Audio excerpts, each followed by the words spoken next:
আমার ছোট সন্তানটার বয়সী এই প্রিয়ম, আমি আবেগে আপ্লুত হয়ে যাই।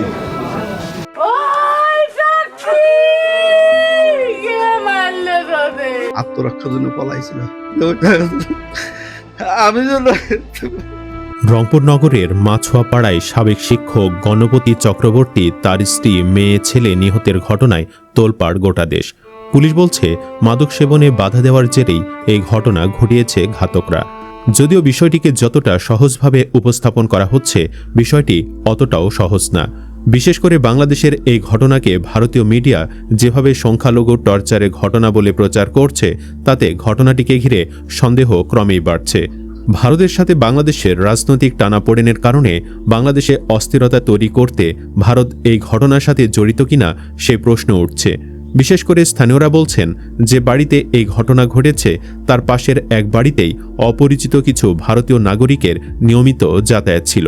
যে খবর প্রকাশ করেছে স্বয়ং বাংলাদেশের জনপ্রিয় পত্রিকা আমার দেশ।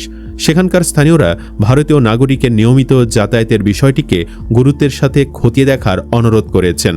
এদিকে একই পরিবারে 4 জন নিহতের ঘটনায় আরও কিছু প্রশ্ন কিন্তু থেকেই যায়। নিহত গণপতি চক্রবর্তীর স্বজনদের দাবি, বাড়ি নির্মাণের সময় তাদের কাছে চাঁদা দাবি করছিলেন কে বা কারা। চাঁদা নিয়ে বিরোধের জেরেই কি এই ঘটনা ঘটেছে, সে প্রশ্ন কিন্তু থেকে যায়। অন্যদিকে পুলিশের পক্ষ থেকে মাদক সেবনের বিষয়টি নিয়ে আসা হয়েছে। একটি বিষয় উঠে এসেছে, যে বাড়িতে এই ঘটনা ঘটেছে সেই বাড়িটির বিদ্যুৎ সংযোগ বিচ্ছিন্ন করা হয়েছিল। তবে ঘটনার আগে নাকি পরে বিদ্যুৎ সংযোগ বিচ্ছিন্ন করা হয়েছিল, সে প্রশ্ন উঠেছে। আরও কিছু তথ্য প্রমাণ দিলে আপনিও বিষয়টি বুঝতে পারবেন। পরিচিত বিশেষজ্ঞরা পুলিশের রিপোর্টে তীব্র প্রতিবাদ করে বলছেন, তদন্ত প্রতিবেদনের প্রথম প্লটটাই ভুল। ছাদের মতো খোলামেলা জায়গায় ইয়াবা সেবনের মতো উপযুক্ত স্থানই না। ইয়াবা খেতে হয় বদ্ধ ঘরে। খোলা ছাদে ইয়াবা খাওয়া বাস্তবে সম্ভব না। যদি সম্ভব না হয় তাহলে ছাদে গণপতি ওই দুজনকে কি করতে দেখছিলেন যে তার জন্য জানে শেষ করে দিতে হলো? আর এজন্যই আবারও প্রশ্ন উঠছে, তবে সত্যি বাংলাদেশের রাজনৈতিক পরিবেশকে অস্থিতিশীল করতে ঘটনা ঘটিয়েছে ভারত?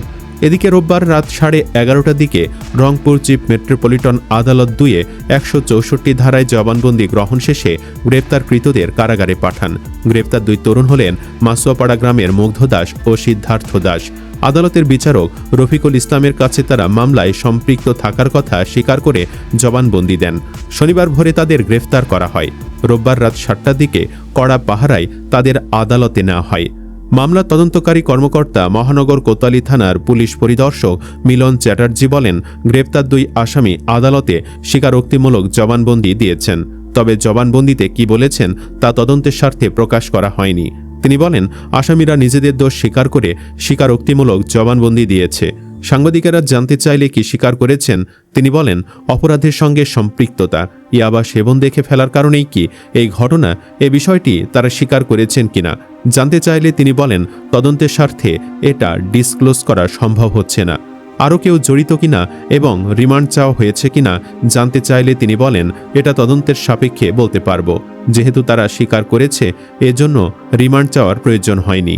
এর আগে রোববার সংবাদ সম্মেলনে রংপুর মহানগর পুলিশ কমিশনার মোহাম্মদ আব্দুল মাবুদ দাবি করেন, ছাদে ইয়াবা সেবন করতে দেখে ফেলায় গণপতি চক্রবর্তীকে শেষ করা হয়।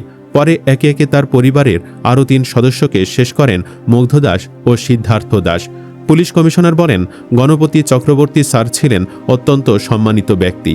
তার পরিবারের কারো সঙ্গে কোনো ধরনের বিরোধ বা শত্রুতা ছিল না।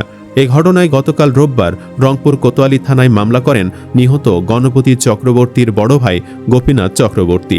মামলায় কোনো আসামির নাম উল্লেখ করা হয়নি। অজ্ঞাতনামা আসামিদের বিরুদ্ধে করা মামলায় আসামির সংখ্যাও উল্লেখ করা হয়নি। এজাহার অনুযায়ী 20 আগস্ট বৃহস্পতিবার রাত 11:30টার দিকে গণপতির স্ত্রী প্রীতিলতার মুঠোফোন থেকে তার ছোট বোন পূজা চক্রবর্তীর সঙ্গে হোয়াটসঅ্যাপে কথা হয়। এরপর পরিবারের সদস্যরা ঘুমিয়ে পড়েন। পরদিন শুক্রবার রাত 2:40 থেকে শনিবার রাত 8:45 মধ্যে কোনো এক সময় এই ঘটনা ঘটে বলে মামলায় উল্লেখ করা হয়েছে। শনিবার রাত 8:45 পূজা আবার বড় বোন প্রীতিলতাকে ফোন করেন। তখন পরিবারের 4 জনের মুঠোফোনে বন্ধ পান তিনি। সন্দেহ হওয়ায় রাতে স্বামী বিপুল আচার্যকে নিয়ে বোনের বাড়িতে যান পূজা। বাড়িটি তখন অন্ধকার ছিল, ভেতর থেকেও কোনো সাড়া শব্দ পাওয়া যাচ্ছিল না। পরে প্রতিবেশীর বাড়ির ওপর দিয়ে গণপতির বাড়ির ছাদে ওঠেন পূজা। জানালার লক ভেঙে টর্চের আলোয় ঘরের ভেতর তাকিয়ে তিনি দেখেন জিনিসপত্র এলোমেলো, একই সঙ্গে বাড়ির ভিতর থেকে পচা গন্ধ বের হচ্ছিল। এজাহারে বলা হয়েছে আলমারি, শোকেজ, আসবাব, কাপড় চোপড় সহ বিভিন্ন জিনিসপত্র ছড়িয়ে ছিটিয়ে ছিল। এতে হত্যার পর ঘটনাটিকে অন্য কোনো ঘটনার মতো দেখানোর চেষ্টা করা হয়ে থাকতে পারে বলে সন্দেহ প্রকাশ করা হয়েছে। গ্রেপ্তার মুগ্ধ দাস নগরের সিটি বাজারে মাছের দোকানে কাজ করেন, আর সিদ্ধার্থ দাস প্রায় 8 বছর ধরে একটি জুয়েলার্সে স্বর্ণের কারিগর হিসেবে কাজ করছেন। সুপ্রিয় দর্শক, আপনার কি মনে হয়, এটি কি শুধুই মাদককে কেন্দ্র করে ঘটে যাওয়া বিচ্ছিন্ন ঘটনা, নাকি এর পেছনে জড়িত ভারত বা অন্য কোনো মাস্টার প্ল্যান? কমেন্ট বক্সে জানিয়ে দিন আপনার মতামত। ভিডিও ভালো লাগলে লাইক দিন এবং চ্যানেলটি সাবস্ক্রাইব করুন। ধন্যবাদ।